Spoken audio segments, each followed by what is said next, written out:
ሐሊም የተባለች ልጅ ከአባቷ ጋር ብቻ ትኖር ነበር። ሐሊም አባቷን በጣም ትወደውና ታከብረው ነበር። አባቷም እንደዛው ብቸኛ ሴት ልጁ ስለነበረች ለሱ ሁሉ ነገሩ ነበረች። ሐሊም ከሰዎች አልፎ አዕዋፋትንና የተቸገሩትን መርዳት ትወድ ነበር። አባቷ ሁል ጊዜ ወደ ሥራ ጠዋት ይወጣል። በሚወጣ ሰዓት ሁል ጊዜ ታዝን ነበር። ምክንያቱም አባቷ ለሥራ ጠዋት ከወጣ በኋላ የሚመለሰው ማታ ነበር። የቤቱን ሥራ ሰርታና ምግብ አዘጋጅታ ከጨረሰች በኋላ ቁጭ ብላ እያሰበች ትተክዝ ነበር። አንድ ቀንም አባቷ ከሥራ ሲመለስ ልጁን በመስኮት በኩል ወደ ውጪ ተክዛና አዝና ስትመለከት ያያታል። ለምን እንዳዘነችም ገብቶት ነበር። ድሮ ከእናቷና ከሱ ጋር ያሳለፈችውን ቆንጆ ጊዜያትን እያሰበች ነበር። አባትም ይህንን ስለሚያውቅ ወደ እሷ ጠጋ ብሎ አቀፋትና ምን ነው ልጄ ለምን ታለቅሻለሽ አላት። ሐሊምም እንባ እየተናነቃት እናቴ ጥላኝ ከሄደች በኋላ ቤቱ ሊውጠኝ ደርሷል። ብቸኛ መሆኔ በጣም ከፍቶኛል። እሷ ብትኖር ኖሮ እንደዚህ ባላዘንኩኝና ባልተከፋሁ ነበር። አንተ ከጎኔ ስትርቅ ቀኑን ሙሉ ድብር ይለኛል። እነዛ የማይረሱ ቀናት ትዝ ይሉኛል አለችው። አባትም እኔም እኮ እናትሽ በጣም ትናፍቀኛለች። ሁል ጊዜ ሌላን ሚስት ላገባ አስብና የእሷ ውዴታና ጥሩነትን ሳስብ ግን መጨነቅ የለብህም ስራህ ላይ ብቻ አተኩር አለችው። አባቷም እሺ ላንቺ ስል ሌላ ላግባ አይደብርሽምን ብሎ ጠየቃት። ሐሊምም አው እንደውም ጥሩ ነው ለአንተም ለኔም ጥሩ የሚሆን ይመስለኛል አለችው። አባትም የሐሊምን ሐሳብ ሲሰማ ደስ ይለዋል። ለልጁ ብሎ ሌላን ሚስት ለማግባት ይወስናል። ከቀናቶችም በኋላ የሐሊም አባት አንድ ባሏ ከሞተባት ሴት ጋር ለመጋባት ይወስናል። የሰርጋቸውም ቀን ተቆርጦ ሁለቱም ይገባሉ። ያገባት ሴት አንድ ሴት ልጅ ነበራት። ያቺ ሴት ልጅ ከሐሊም ጋር እድሜዋ ተቀራራቢ ነበር። ስሟም ማሂ ይባላል። ማሂ በባህሪዋ ጥሩ ያልነበረች፣ ሁል ጊዜ መጥፎን ነገር የምታስብ፣ ከእሷ ውጭ ያለን መርዳት የማትወድ መጥፎ ልጅ ነበረች። የሐሊም አባት ሐሊምና ማሂን በአንድ አይን ነበር የሚያያቸው። ለሁለቱም የሚፈልጉትን ነገር እያሟላላቸው ያሳድጋቸው ጀመር። በዚህ ነገር ማሂ ደስተኛ ትሆናለች ብሎ አስቦ ነበር። ሐሊምም እንደዛው። አንድ ቀን የሐሊም አባት ለንግዱ የሚሆኑ ዕቃዎችን ለማምጣት ጉዞ ለማድረግ ይወስናል። አዲስ ላገባትም ሚስት እኔ ጉዞ ልወጣ ነው እስክመለስ ድረስ ልጄን ሐሊም አደራሽን ብሏት ሄደ። የሐሊም አባት ጉዞ ከወጣ በኋላ አዲሷ ሚስቱ ለአንድ ለሁለት ቀን ሐሊምና ማሂን በአንድ አይን እያየች ሁለቱንም ትንከባከባቸው ጀመር። አንድ ቀን ሐሊም ከቤቷ ደጅ ሆና ወደ ውጭ እየተመለከተች ሳለ አንድ የነጋዴ ልጅ በዛ በኩል ሲያልፍ ሐሊምን ይመለከታታል። የሐሊም ውበትና ፈገግታዋ ልቡን ስለገዛው ወደ እሷ ጠጋ ብሎ ስሟን ጠየቃት። ሐሊምን ምንም ሳታንገራገር ስሟን ነገረችውና ወደ ቤቷ ተመለሰች። ወጣቱ ልጅም የሐሊምን ስነ ምግባር ሲመለከት ይበልጥ ወደዳት። ለአባቱም ተናግሮ እሷን ለማግባት ይወስናል። ወጣቱም ወደ አባቱ ጋር ሄዶ ስላያት ሴት ስለ ሐሊም ስነ ምግባርና ውበት ለአባቱ ይነግረው ጀመር። ማንም ሳይቀድመው እሷን ማግባት እንደሚፈልግም ለአባቱ ነገረው። አባቱም በጣም ደስ ይለውና በቀጣዩ ቀን ወደዛ ቤት ለመሄድ ይወስናሉ። በቀጣዩ ቀንም አባትና ልጅ ተያይዘው ወደ ሐሊም ቤት ይሄዳሉ። የቤቱንም በር አንኳኩ። የሐሊም የእንጀራ እናትም በሩን ከፈተችና ወደ ውስጥ አስገባቻቸው። ጥሩ እንክብካቤና አቀባበልም አደረገችላቸው። ለምን እንደመጡም ጠየቀቻቸው። የወጣቱ ልጅ አባትም ልጅሽን ለእኔ ልጅ ልድረው ፈልጌ ነው አላት። ይህንን የሰማችው የሐሊም የእንጀራ እናት በጣም ደስ አላት። የራሷ ልጅ ማሂ የተባለች መስሏት ወደ ውስጥ ገብታ ማሂን ታኳኩላት ጀመር። አስተካክላና አስውባ ከጨረሰቻት በኋላም ወደ እነሱ ጋር ይዛት ወጣች። ወጣቱ ልጅቷን ሲመለከታት ወዲያውኑ ሐሊም እንዳልሆነች አወቀ። በመደናገጥና ግራ በመጋባትም እኛ የፈለግነው ሐሊም ተብላ የምትጠራዋን ሴት እንጂ እሷን አይደለም አለ። የማሂ እናትም ይህንን ስትሰማ በጣም ደነገጠች፣ በጣምም ተናደደች። እልህና ቅናትም ያዛትና ሐሊም ላይ ለመዋሸት ፈለገ። ታህል የእኔ ልጅ እሷ ብቻ ናት፣ ሐሊም የምትባል ልጅ አላውቅም፣ እዚህ ቤትም አትኖርም አለችው። አባትና ልጅም ይህንን ሲሰሙ በጣም ተገረሙ። በተፈጠረው ነገር ግራ በመጋባት ቤቱን ለቀው ወጡ። ከዛን ቀን በኋላ የማሂ እናት ሐሊም ላይ በጣም ትናደድና ትበሳጭ ጀመር። የሐሊም ውበት ከማሂ ጋር ሲነጻጸር ምንም አልነበረም። ከዛን ቀን በኋላ ማሂ ወደ ውጪ እንዳትወጣና ቤት ውስጥ ስራን ብቻ እንድትሰራ ማድረግ ጀመረች። ሐሊምን ለማግባት የሚመጡ ወጣቶችን ሁሉ በእሷ ፋንታ የራሷን ልጅ ማሂን ማሳየት ጀመረች። ነገር ግን አንዳቸው ባላት መጥፎ ስነ ምግባር ማሂን አልፈለጓትም ነበር። ሐሊምም የገዛ የእንጀራ እናቷ እሷን ለማግባት የመጡ ወንዶችን ሁሉ በእሷ ላይ የዋሸች ስትከለክላቸው ስትመለከት በጣም ማዘን ጀመረች። ያለ አቅሟም የቤቱን ስራ ሁሉ ብቻዋን ስለምትሰራ በጣም ይደክማት ነበር። ጭራሽ አባቷም ርቆ ነገራቶችም ሲደራረቡባት በጣም እየከበዳት መጣ። የእንጀራ እናቷ ያለምንም ርኅራኄ ታሰራታለች። በዚህም ሐሊም ከጭንቀት የመጣ እየከሳች ትመጣለች። ፊቷን መቀያየር ጀመረ። ቀኑን ሙሉ ማልቀስ ሆኗል ስራው። በገዛ ቤቷ መሰቃየትና መጨነቅ ጀመረች። አንድ ቀንም የማሂ እናት ሐሊም ጋር ትመጣለች። በቤት ውስጥ ያለው ውሃ አልቆ ነበር። ወደ ጉድጓድ ወርዳ ውሃን እንድትቀዳ ታዛታለች። ሐሊምም እሺ ከማለት ውጪ ሌላ ምንም አማራጭ አልነበራት። የተሰጣትን ማሰሮ ተሸክማ ጭንቅላቷ በሐሳብና በጭንቀት ተሞልቶ ወደ ብዕሩ ጋር መሄድ ጀመረች። ጉድጓዱ ጋርም ደረሰች። በጉድጓዱ ገመድ ላይ የታሰረውን የውሃ ዕቃ ወደ ውስጥ ጨመረችው። ውሃውንም ቀድታ ለመሳብ ስትሞክር በድንገት ገመዱ ይበጠሳል። ሐሊምም ያየችውን ነገር ማመን አቃታት። ለእንጀራ እናቷ ውሃን እንዳጣች ብትነግራት ምን አይነት ምትና ቅጣት እንደሚከተላት እያሰበች መተከዝ ጀመረች። በጉድጓዱ በኩል ቁጭ ብላ እያሰበች ሳለ በዛ በኩል አንድ አዛውንት ያልፋል። አዛውንቱም ሐሊም ተክዛና አዝና ሲመለከታት ወደ እሷ ጋር ጠጋ አለ። ምን ሆነሽ ነው ልጄ? ስምሽ ማን ነው? ለምንድነው እዚህ ጋር የተቀመጥሽው? አላት። ሐሊምም ስሟ ሐሊም እንደሆነና ውሃን ለመቅዳት ወደዚህ እንደመጣች በድንገትም ባልዲው የታሰረበት ገመድ እንደተበጠሰ ነገረችው። አዛውንቱም ለሐሊም በጣም አዘነላት። አይዞሽ ልጄ፣ ከዚህ ውጪ ሌላን ውሃ የምታገኝበትን ቦታ አመላክትሻለሁ። ከዚህ ጀርባ አንድ የሚያምር የአትክልት ስፍራ አለ። በዛ ውስጥ አንድ የጉድጓድ ውሃ አለ። የፈለግሽውን ያህል ከዛ መቅዳት ትችያለሽ አላት። ሐሊምም ይህንን ስትሰማ በጣም ደስ አላት። አዛውንቱንም አመስግና ወደ አላት ቦታ መሄድ ጀመረች።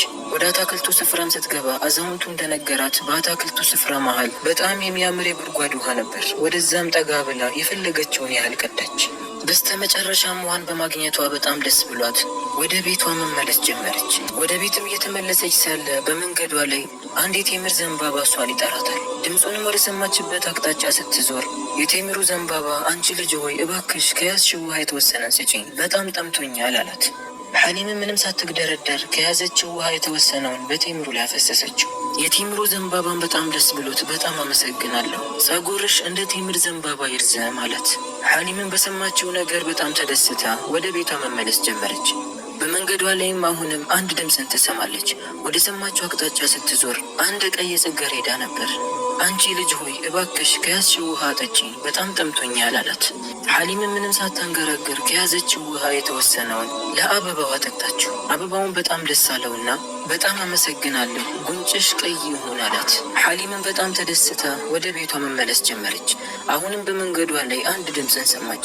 ወደ ሰማችው አቅጣጫ ስትዞርም አንድ ነጭ አበባ ነበር። እሱም ውሃ ጠጪኝ አላት። ሐሊምም ምንም ሳትግደረደር ውሃውን አጠጣችው። አበባውን በጣም ደስ አለውና በጣም አመሰግናለሁ፣ ፊትሽ እንደኔ ቀይ ይሁን አላት። ሐሊምም በምትሰማው ነገር እየተደሰተች ወደ ቤቷ መመለስ ጀመረች። አሁንም በመንገዷ ላይ እየሄደች ሳለ አንድ ድምፅን ትሰማለች። ወደ ሰማችው አቅጣጫ ስትዞር ጥቁር አሞራ ነበር። አንቺ ልጅ ሆይ እባክሽ ከያዝሽው ውሃ የተወሰነ ስጪኝ፣ በጣም ጠምቶኛል አላት። ሐሊምም ምንም ሳታመነታ ከያዘችው ውሃ የተወሰነውን ለጥቁሩ አሞራ አጠጣችው። ጥቁሩ አሞራም ጠግቦ ከጠጣ በኋላ በጣም በመደሰት በጣም አመሰግናለሁ፣ ጸጉርሽ እንደ እኔ ከለር ጥቁር ይሁን አላት። ሐሊምም ከአራቱ በሰማችው ነገር በመደሰት ወደ ቤቷ ተመለሰች። የእንጀራ እናቷ እሷን ስትመለከት ያየችውን ነገር ማመን አቃታት። እንደዚህ አይነት ውበት ኬት ነው ያመጣሽው ብላ ጠየቀቻት። ሐሊምም የምትላት ነገር ግራ ገባት። አረ ኬትም አላመጣሁም፣ ምን ሆንኩኝ ብላ ፊቷን ለማየት ወደ ውስጥ ገባች።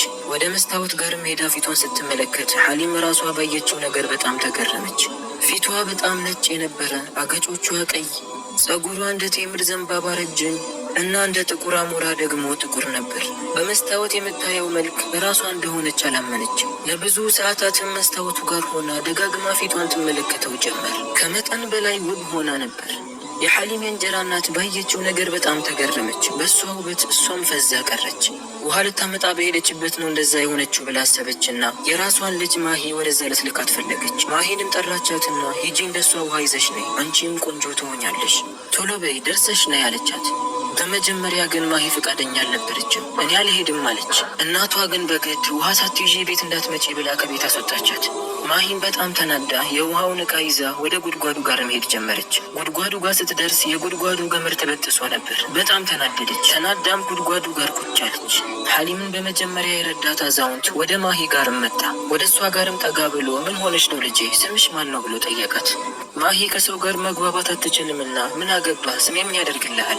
አልነግርህም አለችው። አዛውንቱም በማሂ ስነ ምግባር በጣም ተገረመ። አይ ምረዳሽ ነገር ካለ ልረዳሽ ፈልጌ ነው፣ እዚህ አካባቢ ስለምኖር ነው አላት። ማሂም እሺ እንደዛ ከሆነ ስሜ ማሂ ይባላል። ከጉድጓዱ ውሃን ለመቅዳት ነበር የመጣሁት፣ ነገር ግን የጉድጓዱ ገመድ ተበጥሷል አለችው። አዛውንቱም እኔ ውሃ የምታገኝበትን ቦታ ጠቁምሻለሁ። ከዚህ ጉድጓድ ጀርባ አንድ የሚያምር የማሳ ክፍል አለ። ወደ ውስጥ ስትገቢ የጉድጓድ ውሃ አለ። የፈለግሽውን ያህል ከዛ መቅዳት ትችያለሽ አላት። ማሂም አዛውንቱን ሳታመሰግነው ውሃ ልትቀዳበት የያዘችውን ዕቃ ብቻ ይዛ ወደ አላት ቦታ መሄድ ጀመረች። አዛውንቱ ወደ ነገራትም ወደሚያምረው የማሳ ክፍል ደረሰች። ወደ ውስጥም ገብታ ካገኘችው የጉድጓድ ውሃ የፈለገችውን ያህል ቀዳች። በስተ መጨረሻም ውሃን በማግኘቷ በጣም ደስ ብሏት ነበር። ውሃውንም ተሸክማ ወደ ቤት መመለስ ጀመረች። በመንገዷ ላይም እየሄደች ሳለ ሐሊም እንዳገኘችው ያንን የቴምር ዘንባባ አገኘችው። የቴምሩ ዘንባባም እባክሽ አንቺ ልጅ ከያዝሽው ውሃ የተወሰነን ስጪኝ፣ በጣም ጠምቶኛል አላት። ማሂም ለምን ሰጠሃለሁ? ውሃው እኮ ያልቅብኛል፣ አልሰጥህም ብላው ጥላው ሄደች። በዚህ ሰዓትም ያ የቴምር ዘንባባ አንቺ ጥሩ ልጅ አይደለሽም፣ አካልሽ እንደኔ ረጅም ይሆን አላት። ማሂም የእሱን ንግግርና እርግማን ከምንም ሳትቆጥረው መንገዷን ቀጠለች። አሁንም ማሂ የቴምር ዘንባባውን ትታ እየሄደች ሳለ አንድ ድምፅን ሰማች። ድምፁን ወደ ሰማችበት አቅጣጫ ስትዞር የሚያምር ቀይ ጽጌረዳ አበባ ነበር። እባክሽ አንቺ ልጅ ከያዝሽው ውሃ የተወሰነን ስጪኝ፣ በጣም ጠምቶኛል አላት። ማሂም ለምንድን ነው ምሰጥህ? ይሄ ውሃ እኮ እናቴ ያዘዘችኝ ነው፣ አልሰጥህም ብለው ጥላው ሄደች። ቀይ ጽጌረዳው በጣም ተናዶ አንቺ መጥፎ ልጅ ነሽ፣ ዓይንሽ እንደኔ ቀይ ይሁን ብሎ ረገማት። ማሂ አሁንም የእሱን ንግግርና እርግማን ከምንም ሳትቆጥረው መንገዷን ቀጠለች። አሁንም በመንገዷ ላይ እየሄደች ሳለ አንድ ድምፅን ሰምታ ትቆማለች። ድምፁም የነጩ አበባ ነበር። እባክሽ አንቺ ልጅ ከያዝሽው ውሃ የተወሰነን ስጪኝ፣ በጣም ጠምቶኛል አላት። ማሂ አሁንም በጣም በመናደድ ለምን ሰጠሃለሁ? ውሃው እኮ የኔ ነው፣ አልሰጥህም ብለው ጥላው መሄድ ጀመረች።